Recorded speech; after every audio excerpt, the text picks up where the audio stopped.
So if you've been following the news, you've heard that there's a pack of giant asteroids headed for the United States, all scheduled to strike within the next 50 years. Now, I don't mean actual asteroids made of rock and metal. That actually wouldn't be such a problem, because if we were really all going to die, we would put aside our differences, we'd spend whatever it took, and we'd find a way to deflect them. I'm talking instead about threats that are headed our way, but they're wrapped in a special energy field that polarizes us and therefore paralyzes us. Last March, I went to the TED conference, and I saw Jim Hansen speak, the NASA scientist who first raised the alarm about global warming in the 1980s, and it seems that the predictions he made back then are coming true. This is where we're headed in terms of global temperature rises, and if we keep on going the way we're going, we get a 4 or 5 degree centigrade temperature rise by the end of the century. Hansen says we can expect about a 5-meter rise in sea levels. This is what a 5-meter rise in sea levels would look like. Low-lying cities all around the world will disappear within the lifetime of children born today. Hansen closed his talk by saying, imagine a giant asteroid on a collision course with Earth. That is the equivalent of what we face now. Yet we dither, taking no action to deflect the asteroid, even though the longer we wait, the more difficult and expensive it becomes. Of course, the left wants to take action, but the right denies that there's any problem. All right, so I go back from TED, and then the following week, I'm invited to a dinner party in Washington, D.C., where I know that I'll be meeting a number of conservative intellectuals, including Yuval Levin. And to prepare for the meeting, I read this article by Levin in National Affairs called Beyond the Welfare State. Levin writes that all over the world, nations are coming to terms with the fact that the social democratic welfare state is turning out to be untenable and unaffordable, dependent upon dubious economics and the demographic model of a bygone era. All right, now, this might not sound as scary as an asteroid, but look at these graphs that Levin showed.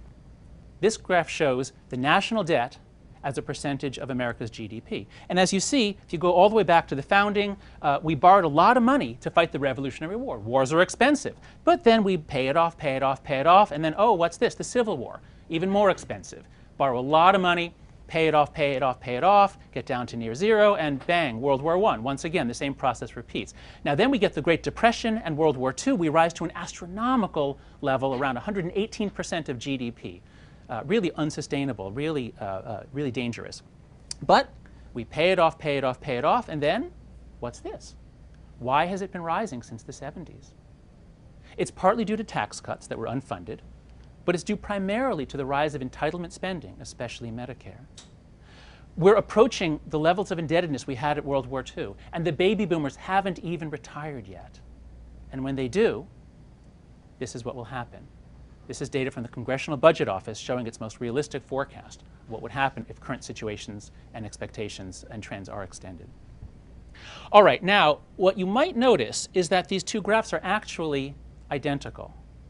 Not in terms of the x and y axes or in terms of the data they present, but in terms of their moral and political implications, they say the same thing.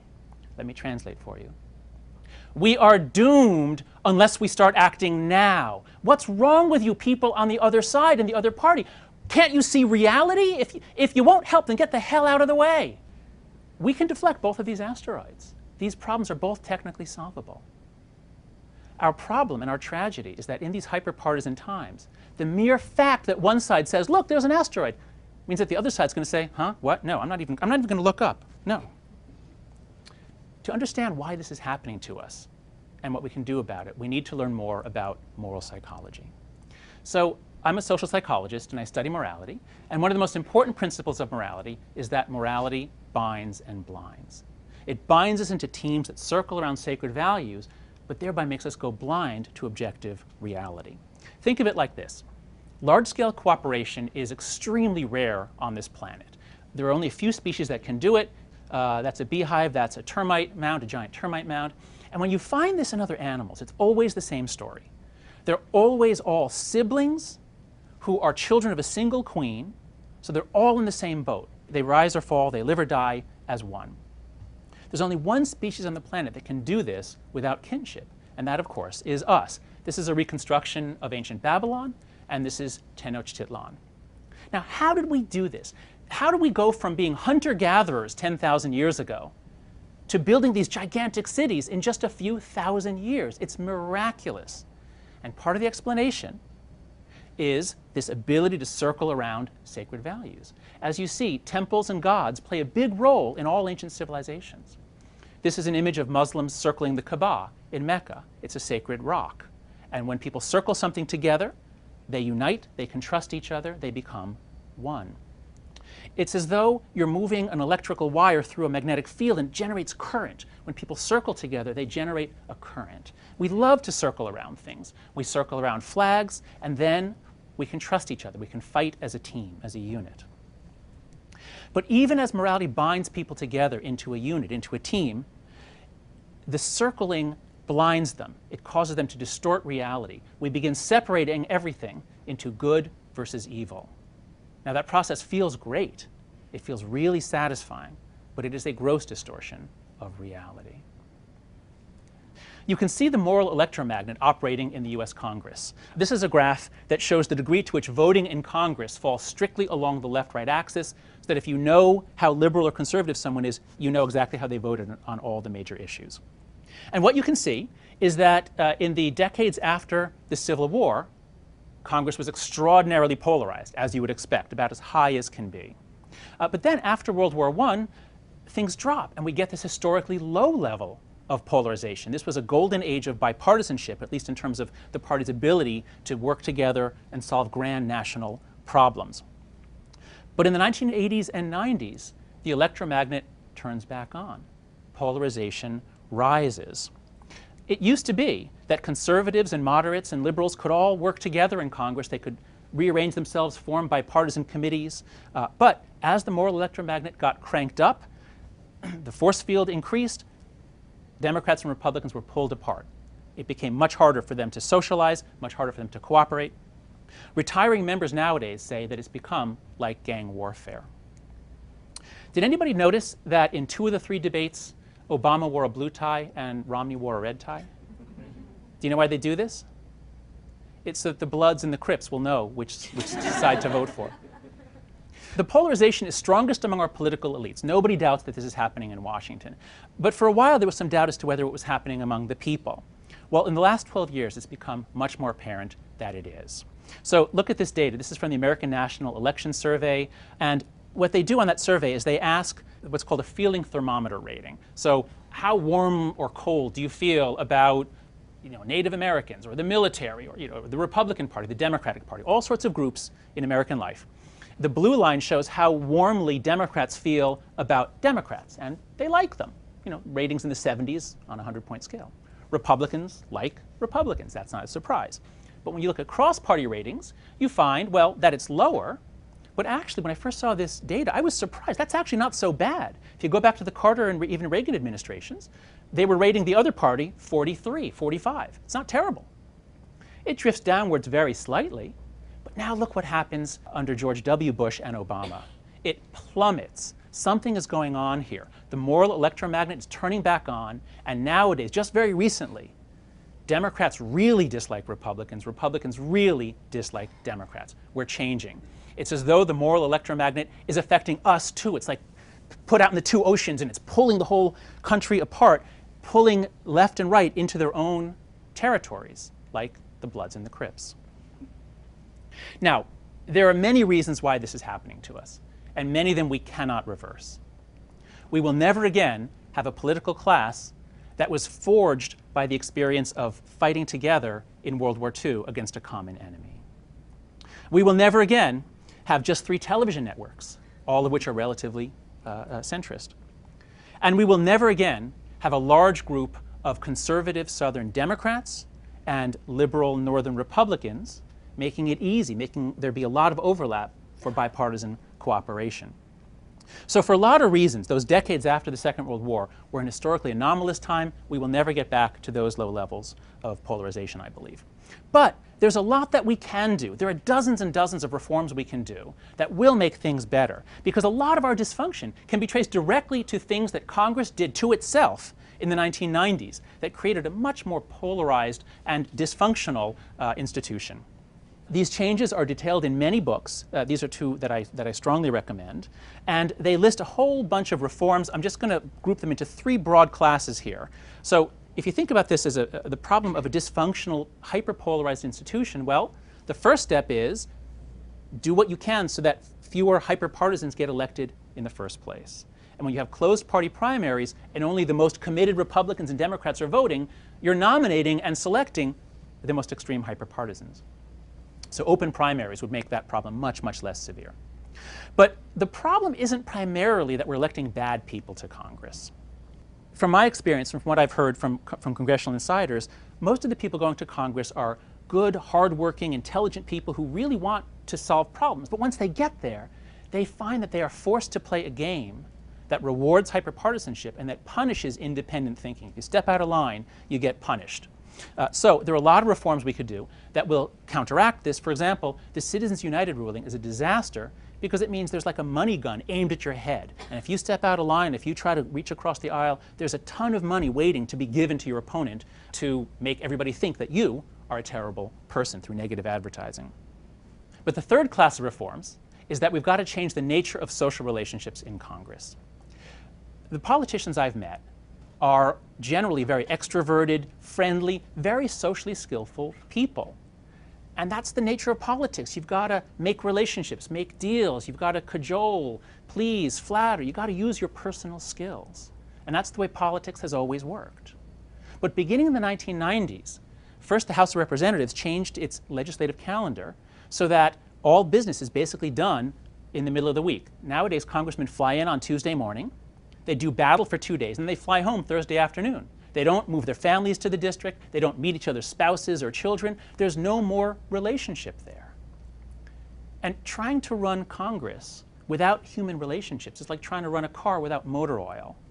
Should we be surprised when the whole thing freezes up and descends into paralysis and polarization?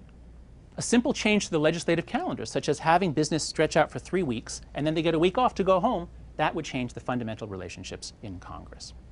So there's a lot we can do, but who's going to push them to do it? There are a number of groups that are working on this. No Labels and Common Cause, I think, have very good ideas for changes we need to do to make our democracy more responsive and our Congress more effective. But I'd like to supplement their work with a little psychological trick. And the trick is this. Nothing pulls people together like a common threat or a common attack, especially an attack from a foreign enemy. Unless, of course, that threat hits on our polarized psychology, in which case, as I said before, it can actually pull us apart. Sometimes a single threat can polarize us, as we saw. But what if the situation we face is not a single threat, but is actually more like this, where there's just so much stuff coming in, it's like, just start shooting. Come on, everybody, we got to just work together, just start shooting. Because actually, we do face this situation. This is where we are as a country. So here's another asteroid. We've all seen versions of this graph, right? Which shows the changes in wealth since 1979. And as you can see, almost all the gains in wealth have gone to the top 20% and especially the top 1%. Rising inequality like this is associated with so many problems for a democracy. Especially, it destroys our ability to trust each other, to feel that we're all in the same boat, because it's obvious we're not. Some of us are sitting there safe and sound in gigantic private yachts. Other people are clinging to a piece of driftwood. We're not all in the same boat, and that means nobody's willing to sacrifice for the common good. The left has been screaming about this asteroid for 30 years now. And the right says, huh, what? No, no problem, no problem. Now, why is that happening to us? Why is the inequality rising? Well, one of the largest causes after globalization is actually this fourth asteroid, rising non-marital births. This graph shows the steady rise of out-of-wedlock births since the 1960s. Most Hispanic and black children are now born to unmarried mothers. Whites are headed that way too. Within a decade or two, most American children will be born into homes with no father. This means that there's much less money coming into the house, but it's not just money. It's also stability versus chaos. As I know from working with street children in Brazil, mom's boyfriend is often a really, really dangerous person for kids. Now, the right has been screaming about this asteroid since the 1960s, and the left has been saying it's not a problem, it's not a problem. The left has been very reluctant to say that marriage is actually good for women and for children. Now let me be clear, I'm not blaming the women here. I'm actually more critical of the men who won't take responsibility for their own children and of an economic system that makes it difficult for many men to earn enough money to support those children.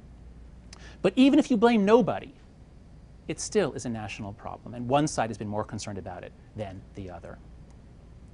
The New York Times finally noticed this asteroid with a front-page story last July showing how the decline of marriage contributes to inequality. We are becoming a nation of just two classes. When Americans go to college and marry each other, they have very low divorce rates. They earn a lot of money. They invest that money in their kids. Some of them become tiger mothers. The kids rise to their full potential, and the kids go on to become the top two lines in this graph. And then there's everybody else. The children who don't benefit from a stable marriage, who don't have as much invested in them, who don't grow up in as stable an environment, and who go on to become the bottom three lines in that graph. So once again, we see that these two graphs are actually saying the same thing as before. We've got a problem. We've got to start working on this. We've got to do something. And what's wrong with you people that you don't see my threat? Well, but if everybody could just take off their partisan blinders, we'd see that these two problems actually are best addressed together. Because if you really care about income inequality, you might want to talk to some evangelical Christian groups that are working on ways to promote marriage. But then you're going to run smack into the problem that women don't generally want to marry someone who doesn't have a job. So if you really care about strengthening families, you might want to talk to some liberal groups who are working on promoting educational equality, who are working on raising the minimum wage, who are working on finding ways to stop so many men from being sucked into the criminal justice system and taken out of the marriage market for their whole lives. So to conclude, there are at least 4 asteroids headed our way. How many of you can see all 4? Please raise your hand right now if you're willing to admit that all 4 of these are national problems. Please raise your hands. Okay, almost all of you. Well, congratulations. You guys are the inaugural members of the Asteroids Club, which is a club for all Americans who are willing to admit that the other side actually might have a point. In the Asteroids Club, we don't start by looking for common ground. Common ground is often very hard to find. No, we start by looking for common threats because common threats make common ground. Now, am I being naive? Is it naive to think that people could ever lay down their swords and left and right could actually work together? I don't think so. Because it happens not all that often, but there are a variety of examples that point the way. This is something we can do. Because Americans on both sides care about the decline in civility.